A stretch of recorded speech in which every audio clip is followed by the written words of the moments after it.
में commerce net exam का topic आपके सामने लेकर आई हूं, जो है unit 9 legal aspects of business. Means जो नेट का हमारा कॉमर्स का सिलेबस है उसकी यूनिट 9 जो है उसका एक टॉपिक लेके आई हूँ। यूनिट 9 जो हमारी लीगल एस्पेक्ट्स ऑफ बिजनेस है उसका मैं एक टॉपिक लेके आई हूँ जो आज हम पढ़ेंगे। आज हम देखने वाले हैं लीगल एस्पेक्ट्स ऑफ बिजनेस का फर्स्ट टॉपिक जो है द इंडियन कॉन्ट्रैक्ट एक्ट 1872। सबसे पहले हम इसके इंट्रोडक्शन से स्टार्ट करेंगे। सबसे पहले हम देखेंगे इसका इंट्रोडक्शन कि कॉन्ट्रैक्ट एक्ट है क्या। कॉन्ट्रैक्ट एक्ट बिजनेस लॉ की बहुत इंपॉर्टेंट ब्रांच है। इसके बिजनेस वर्ल्ड में बहुत ज्यादा इंपॉर्टेंस है। हमारे लिए भी ये बहुत ज्यादा इंपॉर्टेंट है क्योंकि हम अपनी लाइफ में किसी न किसी रूप में कॉन्ट्रैक्ट में एंटर हो ही जाते हैं। बिजनेस में हर एक मोमेंट पे ट्रांजैक्शंस होती हैं और उन ट्रांजैक्शन से कॉन्ट्रैक्ट राइज होता है। किसी भी बिजनेस की सक्सेस और सिक्योरिटी उसके अंदर बनाए गए कॉन्ट्रैक्ट्स की फुलफिलमेंट से होती है और लॉ ऑफ कॉन्ट्रैक्ट यही इंश्योर करता है कि कॉन्ट्रैक्ट की प्रॉपर परफॉर्मेंस हो। According to Corley and Robert, just as the safety of persons and property depend upon the rules of criminal law, so the security and stability of business world are dependent upon the law of contract. कॉर्ले और Robert ने बताया है कि जिस तरीके से person और property की सेफ्टी क्रिमिनल लॉ के रूल्स पे डिपेंड करती है, उसी तरीके से बिजनेस वर्ल्ड की सिक्योरिटी और स्टेबिलिटी लॉ ऑफ कॉन्ट्रैक्ट पे डिपेंड करती है। ये लॉ डिफेंड करता है हमारे बिजनेस वर्ल्ड को।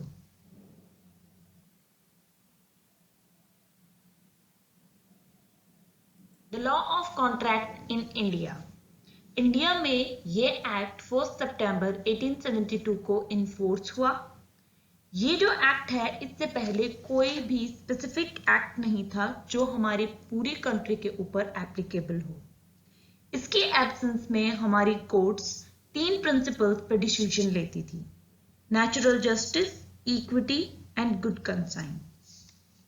ओरिजिनली इस एक्ट के अंदर 266 सेक्शन और 11 चैप्टर्स हैं, बट 1930 ईयर के अंदर इसके अंदर से sale of goods act separate कर दिया गया और 1932 के अंदर पार्टनरशिप एक्ट को सेपरेट कर दिया गया और इन दोनों को डिफरेंट एक्ट्स बना दिया गया।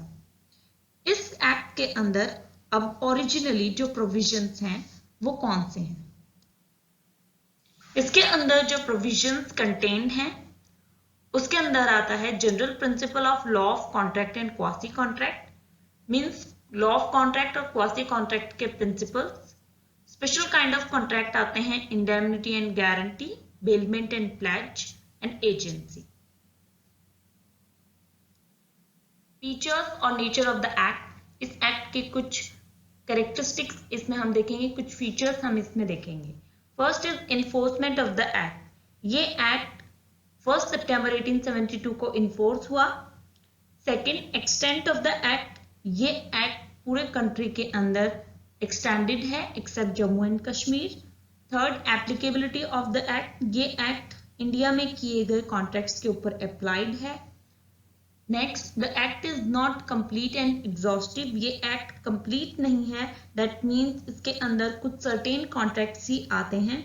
इसके अंदर जनरल प्रिंसिपल्स कॉन्ट्रैक्ट के बताए गए हैं और कुछ स्पेशल कॉन्ट्रैक्ट्स जैसे कि quasi contract, indemnity, guarantee, bailment, pledge और एजेंसी के कॉन्ट्रैक्ट इसके अंदर शामिल हैं।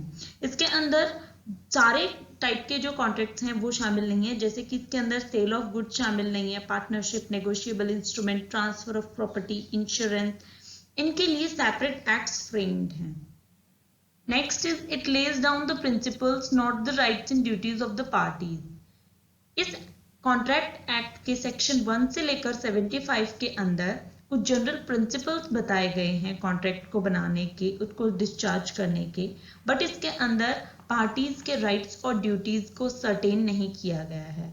इस एक्ट के अंदर लॉ ऑफ कॉन्ट्रैक्ट के प्रिंसिपल्स फ्रेम किए गए हैं, सर्टेन किए गए हैं और पार्टीज को अलाउ किया गया है कि वो अपने राइट्स और ऑब्लिगेशन खुद क्रिएट करें। Next, creates rights in पर्सोनम।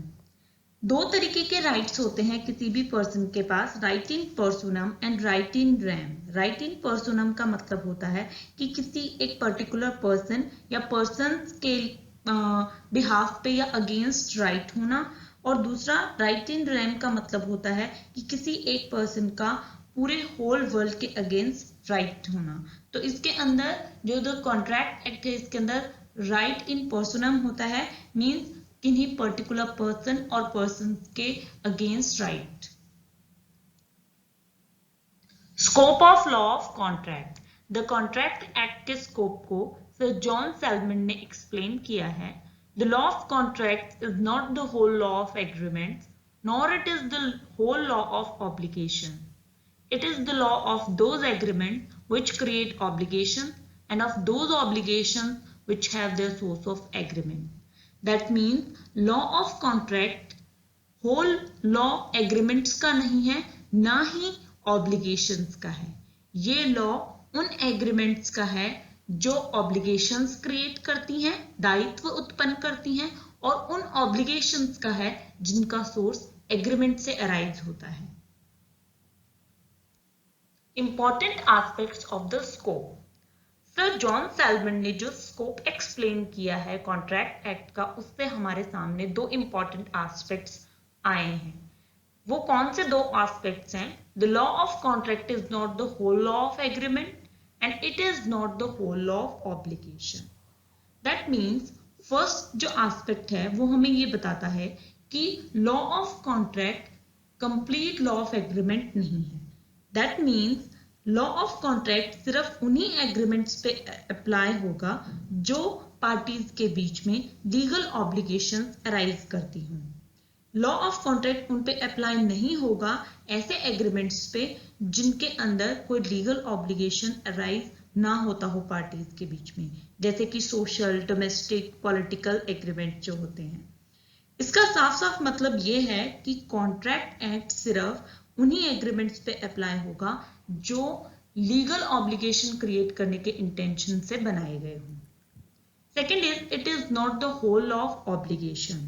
That means legal obligation सिर्फ लॉफुल वॉलेंटरी एग्रीमेंट से ही अराइज नहीं होते। ऐसे एग्रीमेंट जो लॉफुल हों और जो सहमति से बनाए गए हों, ऐसे ही एग्रीमेंट से ऑब्लिगेशन अराइज नहीं होती, बल्कि और भी चीज और बाकी के एग्रीमेंट से भी ऑब्लिगेशंस अराइज हो सकती हैं, जैसे judgment of law, court, status और relationship between husband and wife, trustees and beneficiaries, so civil wrongs. So obligations in agreement से भी अराइज हो सकता है। तो ये जो कॉन्ट्रैक्ट है ये सिर्फ लॉफुल वॉलेंटरी एग्रीमेंट्स के ऊपर ही अप्लाई होगा, सारे ऑब्लिगेशंस पे अप्लाई नहीं होगा। Meaning of agreement. अब हम देखेंगे कि एग्रीमेंट क्या होता है।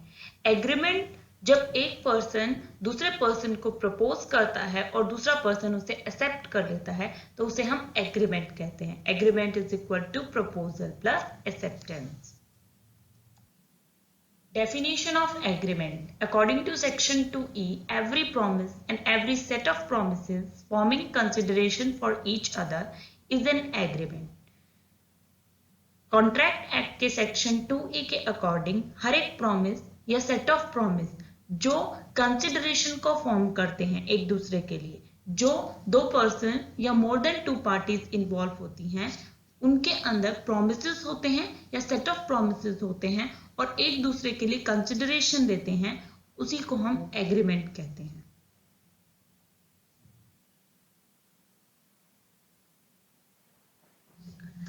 Meaning of contract. एक एग्रीमेंट या एक प्रॉमिस जो दो या दो से ज्यादा लोगों के बीच में बना है उसको डिनोट करने के लिए कॉन्ट्रैक्ट टर्म का यूज किया गया है। Definition. According to section 2H, an agreement enforceable by law is a contract. Contract act के सेक्शन 2H में बताया गया है कि एक एग्रीमेंट जो लॉ के द्वारा एनफोर्सिएबल हो उसे कॉन्ट्रैक्ट कहते हैं। मतलब ऐसा एग्रीमेंट जिसके अंदर अगर एनफोर्सिएबिलिटी जोड़ दी जाए, अगर वो एनफोर्सिएबल हो लॉ के द्वारा, तो उसे कॉन्ट्रैक्ट कहते हैं। Important elements of contract. Contract के दो इंपॉर्टेंट एलिमेंट्स होते हैं। First is agreement and second is enforceable by law. Agreement का क्या मतलब होता है? एग्रीमेंट का मतलब है कि offer plus acceptance. That means कि जब एक पर्सन किसी दूसरे पर्सन को ऑफर देता है और दूसरा पर्सन उस ऑफर को अपनी सहमति दे देता है, अपनी असेंट दे देता है, उसे एक्सेप्ट कर लेता है, तो वो एग्रीमेंट बन जाता है। Second is enforceable by law. हर एक एग्रीमेंट कॉन्ट्रैक्ट नहीं बन सकता, सिर्फ वही एग्रीमेंट कॉन्ट्रैक्ट होते हैं जो इन्फोर्सिएबल बाय लॉ होते हैं। इन्फोर्सिएबल बाय लॉ का मतलब होता है कि जब पार्टीज के बीच में लीगल राइट्स और ऑब्लिगेशंस क्रिएट होती हैं, उन एग्रीमेंट्स को कॉन्ट्रैक्ट कहते हैं। इसका मतलब ये हुआ कि अगर दो पार्टीज के बीच में legal rights and obligations rise नहीं हुए हैं तो ऐसे एग्रीमेंट्स ही कहलाएंगे, कॉन्ट्रैक्ट्स नहीं कहलाएंगे। एसेंशियल्स और characteristics of a valid contract. एक वैलिड कॉन्ट्रैक्ट की कुछ विशेषताएं या कुछ एसेंशियल्स होते हैं जो रिक्वायर्ड होते हैं, जिसमें फर्स्ट आता है प्लूरैलिटी ऑफ पार्टी। कोई भी कॉन्ट्रैक्ट करने के लिए सबसे पहली रिक्वायरमेंट होती है कि उसके अंदर दो या दो से ज्यादा लोग इन्वॉल्व हों। कोई भी पर्सन खुद से कॉन्ट्रैक्ट नहीं कर सकता। Second is agreement. किसी भी कॉन्ट्रैक्ट के लिए एग्रीमेंट अनदर एसेंशियल एलिमेंट है जो किसी भी कॉन्ट्रैक्ट की फाउंडेशन होती है, किसी भी कॉन्ट्रैक्ट का बेस होती है। एग्रीमेंट का मतलब होता है कि कोई एक पर्सन प्रपोजल देता है किसी दूसरे पर्सन को और वो उसे उसी फॉर्म में एक्सेप्ट करता है, तो उसे हम कहते हैं agreement. That means proposal plus acceptance. Next is intention to create legal relation. एक एग्रीमेंट को कॉन्ट्रैक्ट बनाने के लिए लीगल रिलेशंस का होना बहुत जरूरी है। एक एग्रीमेंट जिसके अंदर पार्टीज लीगल रिलेशंस क्रिएट करने के इंटेंशन से अगर उस एग्रीमेंट को बनाती हैं तो वो वैलिड कॉन्ट्रैक्ट में कन्वर्ट किया जा सकता है। Next, contractual capacity of parties. किसी भी कॉन्ट्रैक्ट को वैलिड बनाने के लिए उसकी पार्टीज के अंदर कॉन्ट्रैक्चुअल कैपेसिटी होनी चाहिए, मीन्स कॉन्ट्रैक्ट करने की कैपेसिटी। मीन्स इसके अंदर तीन कंडीशंस होती हैं। First, he is a major, वो पर्सन मेजर होना चाहिए, 18 और अबव 18 ईयर्स, साउंड माइंड का होना चाहिए और लॉ के द्वारा डिस्क्वालीफाई नहीं किया गया होना चाहिए। Next is consent. कंसेंट किसी भी कॉन्ट्रैक्ट का बहुत ही इंपॉर्टेंट या एसेंस पार्ट होता है। पार्टीज की कंसेंट का मतलब ये होता है कि जो दो पर्सन या दो से ज्यादा पर्सन उस कॉन्ट्रैक्ट के अंदर इन्वॉल्व हैं वो सेम थिंग पे सेम सेंस में एग्री हूं। दैट मीन्स जो दोनों पर्सन कह रहे हैं, एक पर्सन जो चीज कह रहा है वही दूसरा पर्सन उसको उसी सेंस में अगर ले रहा है, सेम थिंग सेम सेंस में अगर ले रहा है, तो उसको हम कंसेंट कहते हैं। Next is free consent of parties. Free consent of parties, सिर्फ कंसेंट लेना ही इनफ नहीं होता, बल्कि वो कंसेंट फ्री भी होनी चाहिए। फ्री का मतलब है कि वो किसी दबाव में नहीं होनी चाहिए। Under caution, undue influence, fraud, misrepresentation और मिस्टेक, इनके अंडर ली गई कंसेंट को फ्री कंसेंट नहीं कहा जाता। मीन्स उसकी सहमति स्वतंत्र होनी चाहिए, उसके द्वारा खुद के द्वारा दी गई होनी चाहिए। नेक्स्ट आता है लॉफुल कंसिडरेशन। हर एग्रीमेंट जो भी इन्फोर्सिएबल बाय लॉ होता है उसके अंदर कंसिडरेशन इन्वॉल्व होती है। एक एग्रीमेंट बिना कंसिडरेशन के वॉइड कहलाता है। कंसिडरेशन का मतलब है समथिंग इन रिटर्न। जब दो पार्टीज या दो से ज्यादा पार्टीज किसी भी कॉन्ट्रैक्ट में इन्वॉल्व होती हैं तो वो एक दूसरे के लिए कुछ प्रॉमिसेस करती हैं, मीन्स समथिंग रिटर्न में करती हैं। कंसिडरेशन लॉफुल होना चाहिए हमेशा और रियल होना चाहिए। नेक्स्ट इज लॉफुल ऑब्जेक्ट और कंसिडरेशन। कॉन्ट्रैक्ट का एक और जो एसेंशियल है वो है कि एक वैलिड कॉन्ट्रैक्ट बनने के लिए एक एग्रीमेंट को का ऑब्जेक्ट लॉफुल होना चाहिए और उसका कंसिडरेशन भी लॉफुल होना चाहिए। That should not be forbidden by law. Next, certainty of meaning. कोई भी एग्रीमेंट है, अगर हम उसे वैलिड कॉन्ट्रैक्ट में कन्वर्ट करना चाहते हैं तो उस एग्रीमेंट का मीनिंग सर्टेन होना चाहिए। जिनका मीनिंग अनसर्टेन होता है या सर्टेन नहीं होता है उन्हें वॉइड कहा जाता है। Next, possibility of performance. एक एग्रीमेंट को वैलिड कॉन्ट्रैक्ट तभी कहा जाता है जब उसके अंदर इन्वॉल्व परफॉर्मेंस पॉसिबल हो। इम्पॉसिबल ना हो। Next, agreement not declared void. एक एग्रीमेंट जिसको वॉइड कहा गया है, वॉइड करार दिया गया है, व्यर्थ करार दिया गया है, उसको कभी भी वैलिड कॉन्ट्रैक्ट नहीं बनाया जा सकता। Next, compliance of legal formalities. Generally कोई भी लीगल फॉर्मेलिटीज रिक्वायर्ड नहीं होती हैं किसी वैलिड कॉन्ट्रैक्ट के लिए। कोई भी कॉन्ट्रैक्ट रिटन, ओरल या जेस्चरल फॉर्म में किया जा सकता है। एक स्टेटमेंट है, all contracts are agreements, all agreements are not contract. सभी कॉन्ट्रैक्ट्स एग्रीमेंट होते हैं बट सभी एग्रीमेंट्स कॉन्ट्रैक्ट नहीं होते।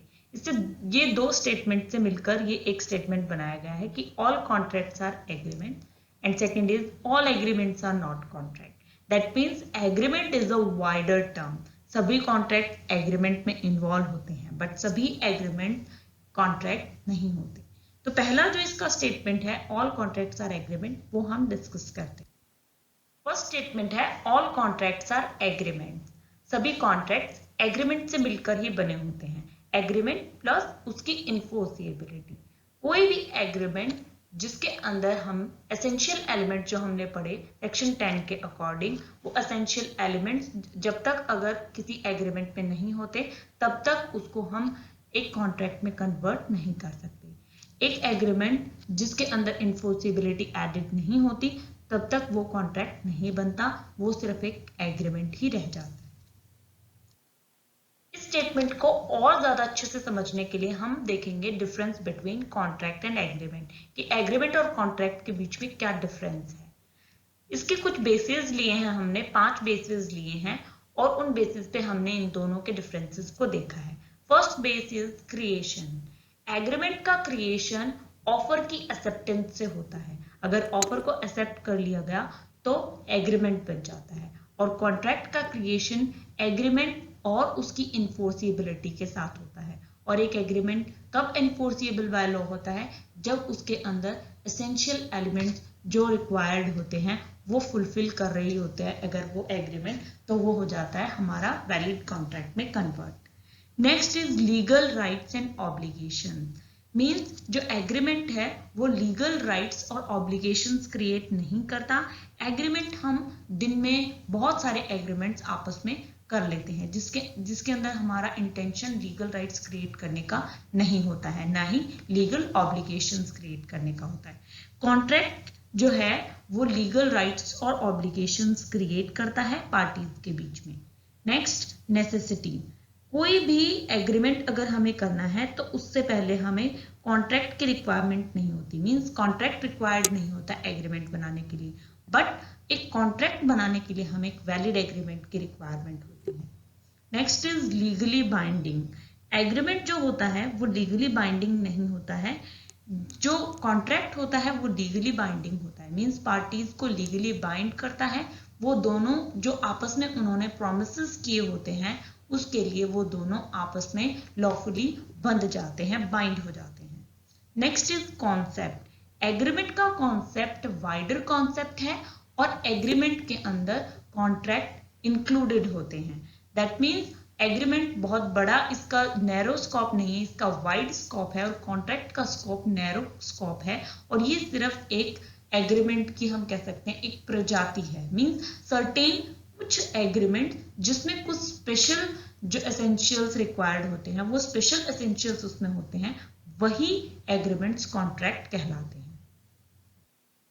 Second statement is all agreements are not contract. Means सभी एग्रीमेंट्स कॉन्ट्रैक्ट नहीं होते, बिकॉज एग्रीमेंट जो टर्म है वो वाइडर टर्म है कॉन्ट्रैक्ट के टर्म से। और एग्रीमेंट के अंदर बहुत वैरायटी, एग्रीमेंट्स की बहुत वैरायटी होती है। और जो एग्रीमेंट्स एनफोर्सिबल बाय लॉ होते हैं वो ही सर्टेन एग्रीमेंट्स कॉन्ट्रैक्ट में कन्वर्ट होते हैं, बाकी एग्रीमेंट्स ही कहलाते हैं। Few examples of agreement which are not enforceable by law. यहाँ पे हम देखेंगे एग्रीमेंट के कुछ ऐसे एग्जांपल्स जो लॉ के द्वारा एनफोर्सिबल नहीं होते और वो कभी भी वैलिड कॉन्ट्रैक्ट में कन्वर्ट नहीं किए जा सकते, वो सिर्फ एग्रीमेंट्स ही रहते हैं। जिसमें फर्स्ट आता है certain domestic and family agreement. जो भी डोमेस्टिक या फैमिली एग्रीमेंट्स होते हैं बिटवीन फैमिली मेंबर्स, उनको कभी भी हम इन्फोर्स नहीं कर सकते। दैट मीन्स वो हमेशा एग्रीमेंट्स ही रहते हैं, बिकॉज जो फैमिली मेंबर्स होते हैं उनका जो इंटेंशन होता है वो लीगल रिलेशन क्रिएट करने का नहीं होता, या लीगली वो बाइंडिंग नहीं होती है उनके बीच में। इसका एक बहुत ही इंपॉर्टेंट केस भी है बाल्फोर वर्सेस बाल्फोर का, बिटवीन हस्बैंड एंड वाइफ। तो जो हस्बैंड एंड वाइफ के बीच में या पेरेंट्स एंड चिल्ड्रन के बीच में जो फैमिली मेंबर्स के बीच में रिलेशंस होते हैं या फिर एग्रीमेंट्स होते हैं वो इसके अंदर आएंगे। नेक्स्ट आता है सर्टेन फ्रेंडली और सोशल एग्रीमेंट। ऐसे एग्रीमेंट जो फ्रेंडशिप में आके या फिर सोशल होकर जो कुछ ऐसे एग्रीमेंट्स किए जाते हैं वो इसके अंदर आएंगे। जैसे कि कोई भी फ्रेंड ने इनविटेशन दिया है बर्थडे पार्टी का, या फिर कोई भी डिनर का जो इनविटेशन या मैरिज फंक्शन का इनविटेशन दिया है, ऐसे एग्रीमेंट्स जो होते हैं ये लीगल ऑब्लिगेशंस या लीगल राइट्स क्रिएट नहीं करते, ये सिर्फ फ्रेंडशिप और सोशल उसमें कांटेक्ट में आने की वजह से ही होते हैं। नेक्स्ट आता है पॉलिटिकल एग्रीमेंट्स और प्रोमिसेस। पॉलिटिकल एग्रीमेंट्स और प्रोमिसेस मींस जो पॉलिटिकल लीडर्स इलेक्शन कैंपेन्स के दौरान जो प्रोमिसेस करते हैं या फिर जो एग्रीमेंट्स करते हैं, वो सारे जो एग्रीमेंट्स होते हैं वो भी कभी भी वैलिड कॉन्ट्रैक्ट में क्रिएट नहीं किए जा सकते, वैलिड कॉन्ट्रैक्ट में कन्वर्ट नहीं किए जा सकते। Next is commercial transaction without legal binding. Generally जो भी कमर्शियल ट्रांजैक्शंस होती हैं वो लीगली बाइंड करती हैं पार्टीज को, बट अगर ऐसी कोई कमर्शियल ट्रांजैक्शन है जिसके अंदर पहले से ही मेंशन किया गया है या फिर जो लीगली बाइंड नहीं करती हैं, ऐसी कमर्शियल ट्रांजैक्शन भी इन एग्रीमेंट में इन्वॉल्व होंगी जो कि कभी भी वैलिड कॉन्ट्रैक्ट में कन्वर्ट नहीं की जा सकती। Next, agreement not possessing all essentials of a contract. ऐसे एग्रीमेंट जिसके अंदर जो सेक्शन 10 के अंदर बताए गए एसेंशियल्स हैं वैलिड कॉन्ट्रैक्ट के, वो एसेंशियल्स नहीं है तो वो एग्रीमेंट भी कभी भी वैलिड कॉन्ट्रैक्ट में कन्वर्ट नहीं हो सकते। Next, agreements expressly declared to be void. ऐसे एग्रीमेंट जिनको एक्सप्रेस किया वॉइड एक्सप्रेस किया गया है बाय लॉ ऑफ लैंड, ऐसे एग्रीमेंट्स को भी हम कभी भी वैलिड कॉन्ट्रैक्ट में कन्वर्ट नहीं कर सकते। जैसे कि एग्रीमेंट जो बिना कंसिडरेशन के हों या अनलॉफुल कंसिडरेशन और ऑब्जेक्ट के हों, या किसी की मैरिज की रिस्ट्रेंट में हो, ट्रेड की रिस्ट्रेंट में हो, वेजरिंग एग्रीमेंट्स जो होते हैं, ये सारी चीजें इसके अंदर इसके एग्जाम्पल्स हैं। Next, agreement to make a contract. ऐसा एग्रीमेंट जो कॉन्ट्रैक्ट के अंदर कॉन्ट्रैक्ट बनाने के लिए जो एग्रीमेंट किया गया है इन फ्यूचर, तो ऐसे एग्रीमेंट भी हमेशा एग्रीमेंट्स ही रहते हैं, कभी भी वैलिड कॉन्ट्रैक्ट में कन्वर्ट नहीं होते। So that's it. इसके अंदर हमने देखा कॉन्ट्रैक्ट एक्ट 1872 के बारे में, कुछ जो एसेंशियल थिंग्स हैं, जो ब्रीफ में इसका इंट्रोडक्शन और मीनिंग, इसकी कुछ टर्म्स, इसके कुछ कॉन्सेप्ट हमने देखे। नेक्स्ट में हम इसके बाकी के आगे जो ब्रॉड कॉन्सेप्ट्स हैं वो नेक्स्ट वीडियो में हम देखेंगे। So that's all in this video.